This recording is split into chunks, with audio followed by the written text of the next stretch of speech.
ভারত বাংলাদেশের মধ্যকার সম্পর্ক নিয়ে এবার মুখ খুলেছেন অন্তর্বর্তী সরকারের সাংস্কৃতিক বিষয়ক উপদেষ্টা মোস্তফা সরোয়ার ফারুকী। ৫ ডিসেম্বর রাতে নিজের ভেরিফাইড ফেসবুক পেজে তিনি একটি স্ট্যাটাস দেন। ফারুকী লিখেছেন, হাসিনার অধ্যায় শেষ হওয়ার বাস্তবতা মেনে নেওয়ার সময় এসেছে ভারতের। বাংলাদেশের মানুষ এ অধ্যায় চিরতরে বন্ধ করে দিয়েছে।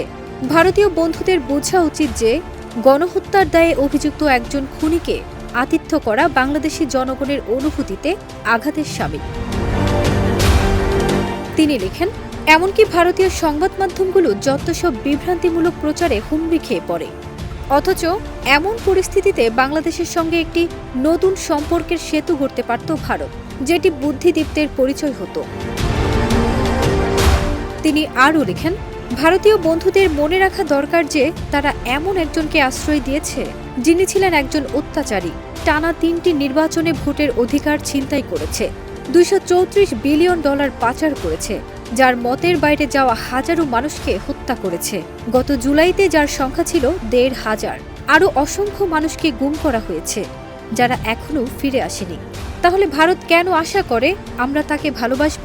ভারতীয়রা কি আশা করে যে জার্মানরা হিটলারকে ভালোবাসবে? এছাড়া বাংলাদেশের সংখ্যালঘু জনগোষ্ঠী ভারতীয় মুসলমান এবং খ্রিস্টানদের চেয়ে অনেক ভালো অবস্থায় আছেন বলেও উল্লেখ করেন ফারুকী। প্রসঙ্গত, গত ৫ আগস্ট শেখ হাসিনার দেশ ত্যাগের পর থেকে বাংলাদেশের সঙ্গে ভারতের সম্পর্ক এখন তলানিতে গিয়ে ঠেকেছে। দুই দেশের মধ্যে চলছে নানা ইস্যু নিয়ে বিরোধ। ফারজানা নিকিতা, দেশ রূপান্তর।